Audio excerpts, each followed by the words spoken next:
There's some exciting news that nobody's telling you about the new car models for 2026. The best cars, in fact, that I've come across.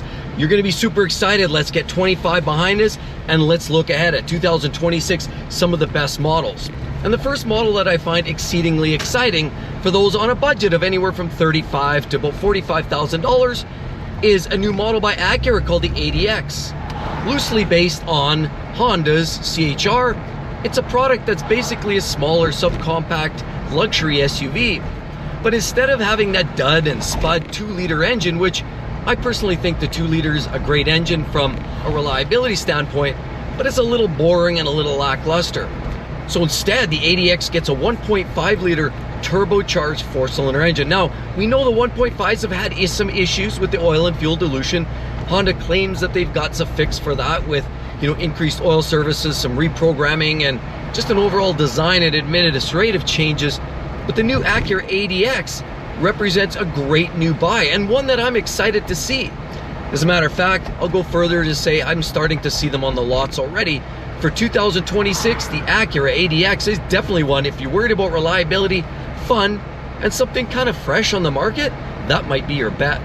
Another great model for 2026 is Audi's new A6. Now, for those luxury car buyers that are willing to spend anywhere from that $50,000 to $80,000, it doesn't come all that cheaply, but the new A6 actually is based almost exclusively on the A5 as well as the Q5 platforms. So what Audi's doing is consolidating efforts and giving you more meat, if you will. Sure, they don't have a fresh, unique body or chassis, which they share it with the other models, but in fact, they're dumping that 2-liter turbocharged 4 and instead replacing it with, as a standard standalone engine, as that 3-liter V6 that you're finding in many Audi products, Volkswagen, and even Porsche products as some of the best performance engines that they have in their arsenal. Yeah, that's right, the V6 is back and in business only for the A6. It's exciting, new LEDs, new design, loosely based on the e-tron GT platform or the Audi A6 e-tron, which we know the e-tron hasn't been selling all that well, but Audi's taken a pause, taken a breath. There will be more electric vehicles coming down the wings, but for now, the A6 is definitely a beautiful luxury vehicle that a lot of people are going to be looking and raising their eyebrows. It raised my eyebrows. It's a sharp looking unit with new LEDs, new interior, great finishing, and again, that luscious engine and a 7-speed dual clutch gearbox. The next car is one that's highly anticipated. We see a lot of manufacturers coming out with remakes and redos of a lot of their old cars. We're seeing the Supra and as one example, but here now Honda has a car that we've all been waiting for so long. Back many moons ago, the Honda Prelude was one of those cars that was sporty but still mainstream enough that it was livable. Yes, it had some great engines, high revving VTEC drivetrains, but things are changing. And now instead of coming out with some fire-breathing beast, instead of going with something that you'd expect like a Supra, it's probably a little closer to the GR86. But instead, Honda has their own version, and they're using, for 2026, the Honda Civic hybrid drivetrain. That's right, a 200 horsepower, 2-liter, 4-cylinder engine made it up to a hybrid drive. And of course, it's going to be a fun driver. What doesn't mean is it comes with standard buttons, knobs. It's going to be a little bit more conventional interior because people have been shouting. Customers have been asking and begging and hollering for something that feels a little bit more traditional. People are getting a little bit done with the haptics and capacitive controls. Just ask Volkswagen. They reversed their course on that car with the Golf. But now, the Prelude promises to be something a little bit old school feeling, but a little new school in terms of technology. And if we know Honda like you know Honda, then we know it'll be a reliable drivetrain as well. And another interesting model I might point out is for those families that need a little bit more space. Well, the Hyundai Palisade, believe it or not, we just thought that model came and went. They're on the 2nd generation already, and they have more size, 5,000 pound towing capacity, a new redesign that feels a little fresher, but on top of it, standard engine, 3.5-liter V6, makes about 289 horsepower, but on top of it, you're also getting a 2.5-liter turbocharged 4 mated up to 2 electric motors as a hybrid that makes well over 300 ponies. So it promises to be a little more spirited, a little better performance, more towing capacity, more space, and overall more functionality. Fresh redesign means guaranteed people are going to be knocking down the doors to get on the waiting list for that new Hyundai Palisade. Now, stay tuned on that one. Reliability, I've never been the biggest fan personally. Time will tell. We know that some of their V6s in the past haven't been nearly as bad as some of their older Theta 2s and some of the older drivetrains. So I'm keeping the fingers crossed that Hyundai has a winner on this one, but it does offer a wonderful full-size SUV for those growing families. Another very exciting offering for 2026 is that little truck. Everybody's looking for an affordable EV if they're looking for EV at all. It's a small niche market, but one that's growing. And the new Slate Truck promises to be that vehicle for barely over $20,000 into the 30 and beyond. You can get a very basic bare bones rear wheel drive electric vehicle that has about 150-mile range, or with an extended pack can get you about 250 miles of range. It's not a fast vehicle. It's certainly not going to be a Tesla Model X Plaid, but it takes the electrified market to a place where a lot of buyers were looking: affordability. And of course, while it's a rear-wheel drive vehicle, the interior is essentially as bare bones as you can imagine. And many people were skeptical as a startup company for EVs. Many have failed and felt flat on their faces in the past. But here in this case, we have Jeff Bezos, who's part of, obviously the Amazon entourage that looks to be supporting this financially and funding and backing a big part of this initiative. So the way it stands right now in 2026, stay tuned. The Slate might in fact be that bare bones, stripped out electric vehicle that you're looking for your small urban commute. Another one that's somewhat intriguing, if you like electric vehicles, one with actually 260-mile range, 3,500 towing capacity, and we're talking about a vehicle that is slightly larger than Subaru Solterra. It's the Trail Seeker. It's another larger vehicle based on Toyota's all-electric vehicle. And you know what? It's something that some customers are looking for. If you're looking for something a little larger, electric, you did get a decent amount of range, and it certainly does fit the bill for growing families as well. So it's yet another offering from Subaru as they're expanding their lineup, and this is the next one in line. Subaru has another electric vehicle based on the CHR. The Subaru Uncharted is yet another electric vehicle that promises to have about 338 horsepower, about 290 miles of range. It's a smaller, sportier looking unit, but again, it's electrified. It's going to have a little bit of weight to it, but certainly another offering from Subaru that has people looking, wondering, hey, what's the next offering? Now, the flip side is we know the Solterra was struggling. There was a lot of incentives by Subaru to try to push them out the door, so time will tell. It looks like Subaru is putting a lot of vehicles into the electrified space, possibly advancing that very, very quickly, obviously trying to meet the demands of the rest of the market. But here, certainly in North America, it seems like the brakes are being pumped on the electric market, and a lot of these manufacturers, just like Stellantis, are starting to make a decision to go backwards and possibly move back into internal combustion engines. Look at the Dodge, the Challengers, Chargers, the Rams. There's talk that they may go back to the Hemi V8s, and things are changing there as well. So hold your breath, wait and see. This is yet another electric offering by Subaru, but it could be an interesting one, at least to have a look at. The next one seems a very exciting offering, and Toyota is very cautious about how aggressively they make their changes. And especially when vehicles like the RAV4 are so popular and known to be some of the most popular vehicles in the segment, in the market, actually overall top sellers of all brands and all types of genres. But the RAV4 is changing for 2024, and you had to expect it to come, because we have heard by Toyota that they were planning on having all their vehicles at the bare minimum be electrified in some way, primarily through hybrid drive, and we're going to see that for 26 in the RAV4. It looks like a more sporty offering. I love I love the front grille of it, the design, the rear tail finish is a lot sharper. These vehicles definitely spruced up, and I was never the biggest fan of the RAV4 the way it looked. I was always leaning more Lexus NX, which was essentially the same platform, but this new RAV4 looks a lot spicier, a lot juicier. And would you believe it? The GR version, or based on the top trim of the Camry, which these will have, the similar drivetrains, you can get over 300 horsepower in a RAV4. That's almost unheard of. That'll not only be a responsible, reliable option, it may even be a peppy and well-performing one as well. So the RAV4 is an exciting new offering for 2024. I'm super stoked. I can't wait to get in and test drive one out myself. Another amazing offering by Toyota. I'm super excited to see it. Many years ago, they had a vehicle called the FJ Cruiser. It was essentially a wallowy, reliable, basic, bare bones off-road type vehicle. It didn't sell all that well when it first came out, But once it was gone, enthusiasts started to scream and holler they wanted it back because it was simple, because it was reliable. And now with this transition to turbo 4s and hybrids, everybody was asking for the FJ. It was sort of had this popular cult type following. Well, guess what? 2026 looks to have the FJ Cruiser coming back. And this time we're talking it might be in around that $40,000 range, which doesn't mean it's necessarily the most affordable vehicle on their arsenal, but it certainly will likely have a lot of the tech, the safety tech, the features, most likely going to be a hybrid of some type.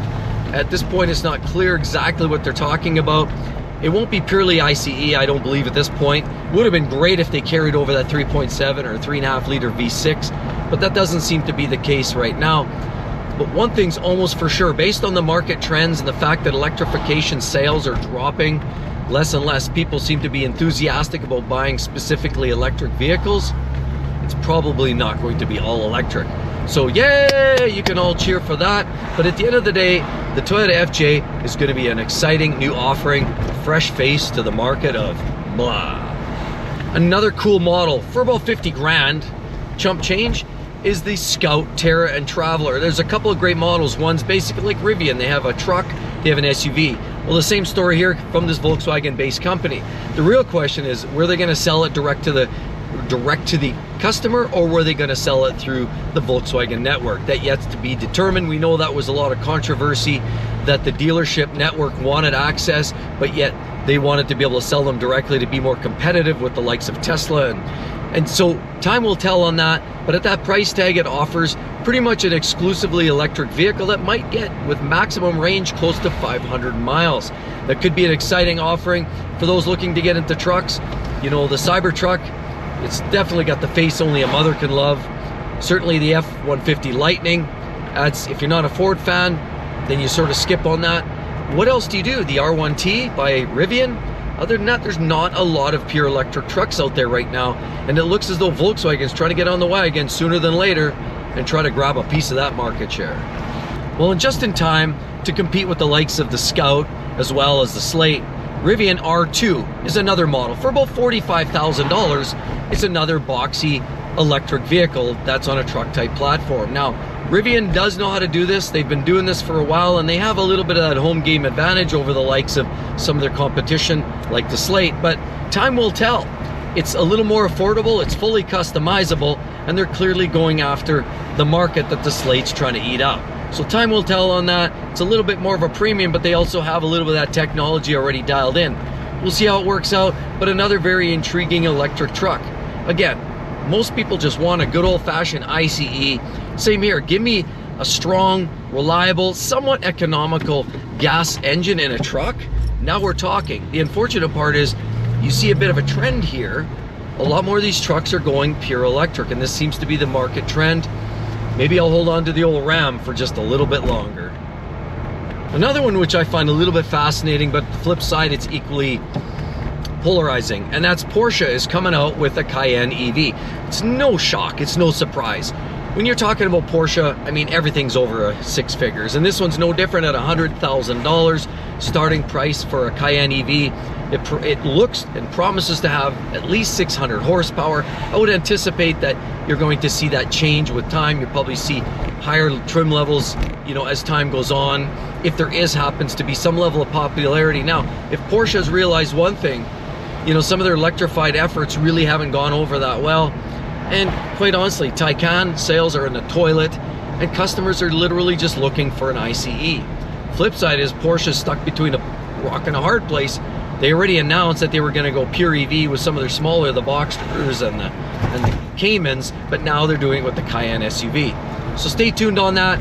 But if there's one thing I can promise you, and I've seen this with the Taycan, I've driven these, and ICE always wins the game. But honestly, from a fun and smile-inducing performance experience, I guarantee you this will be every bit as exciting as the Taycan was when that first came out. So stay tuned on that. Porsche knows how to make a car that is really fun to drive. Another car for 2026 that's going to be interesting to talk about is Porsche's new 718 Boxster and Cayman that I already spoke of previous, referenced the fact that they're going pure EV.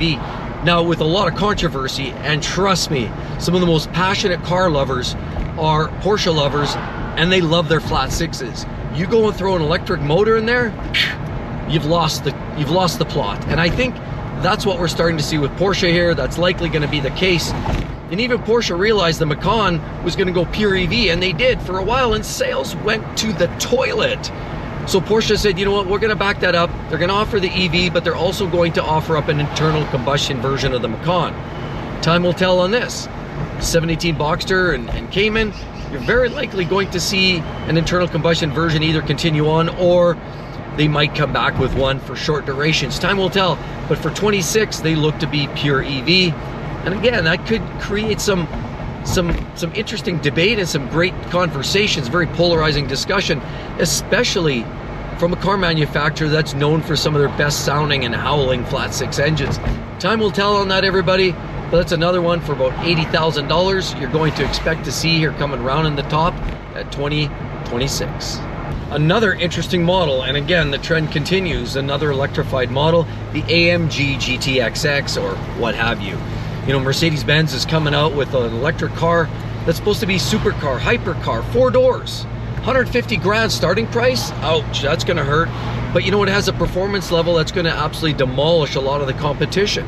We've already seen AMG 1 absolutely eat up the competition on the Nürburgring. But you know what, here we're seeing another car that they're putting out with over 1,300 horsepower that is actually very close to coming to fruition. Now, for those people that love the sound of the internal combustion engine, you will sorely miss that, because you won't get that in this car.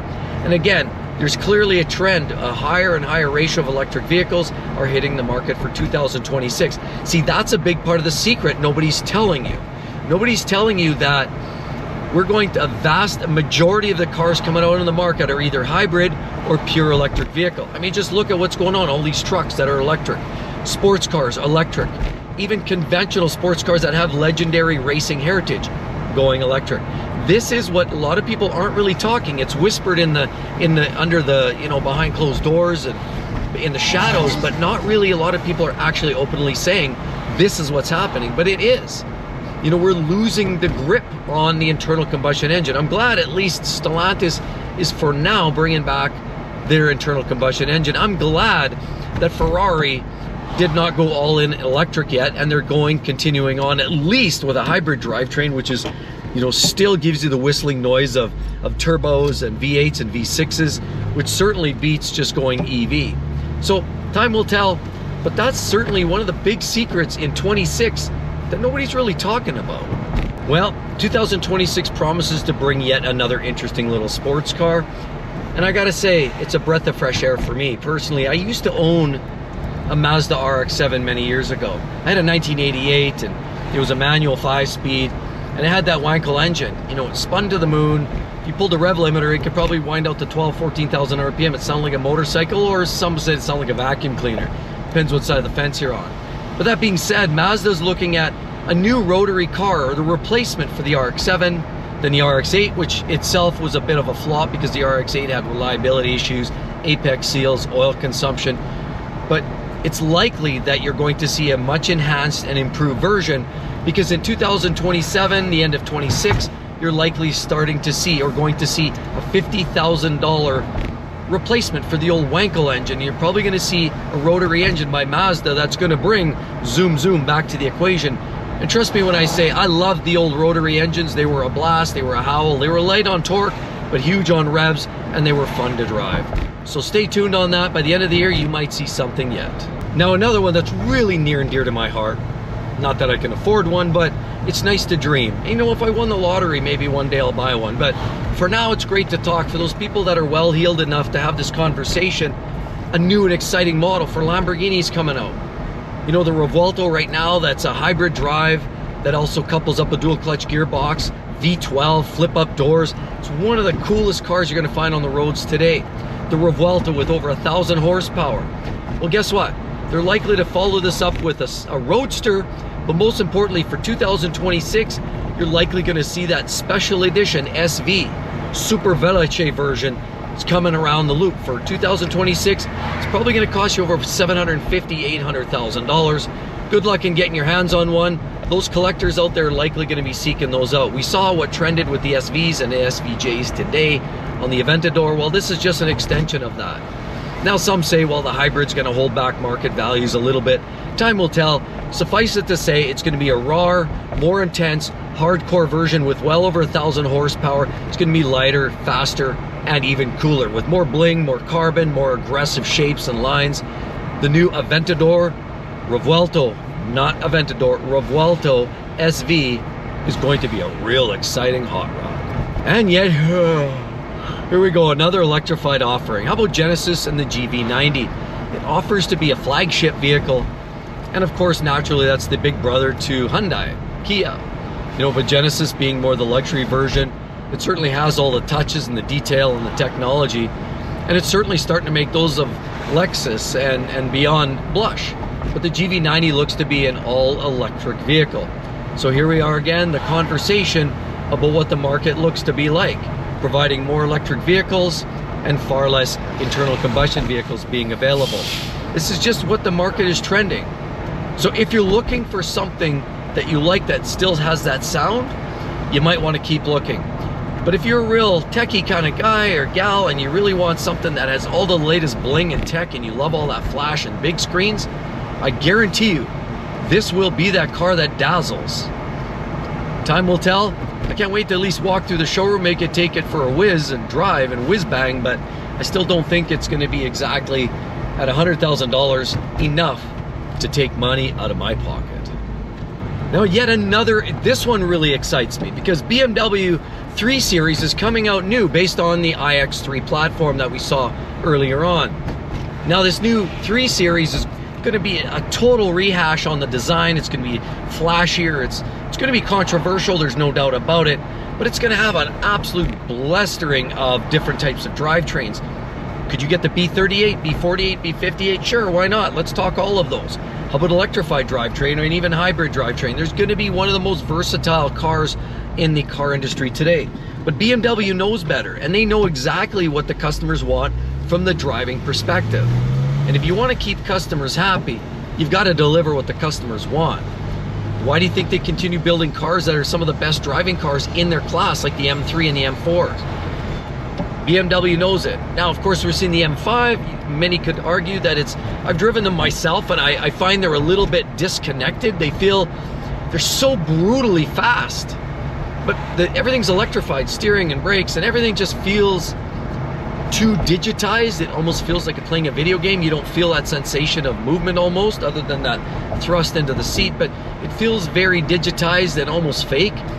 So this is a bit of a trend of the market as a whole. The M5 feels that way, but certainly the M3 competition does not. So BMW knows how to build drivetrains that will excite, and I anticipate fully that starting around 50 grand and up, the new 3 Series, fully redone, will be a very exciting car. I'm gonna be rushing down to the showrooms. I gotta have a look for myself, and I gotta take one for a drive. Let me know what you think. Do you like the 3 Series? Are you excited to hear about that? Or any of these other cars that I've mentioned so far? Well, guess what? What kind of list would this be if we didn't include one of the most luxurious cars, Bentley? The Bentley Urban is a new model they're coming out here in 26, 27. That's going to be slightly shrunken down, basically a baby version of the Bentayga, which is going to be a pretty cool vehicle. I know I've driven the Bentaygas, and there's nothing better than that. I mean, Range Rover, forget about it. Bentley, you've got it covered. But this Urban's going to have likely a price tag of 150K plus. You're going to be electrified, and quite honestly, it's not a cheap vehicle. But for those well-heeled buyers that are looking for something unique in the electric vehicle space, this might have you covered. My concern though is still what's going on with the battery technology. Because what we're hearing with a lot of these vehicles, there's still a lot of limitations to 250, 300 miles. Some might get up to 450. But when we can get up to 600, 700 miles on a charge, now we're talking.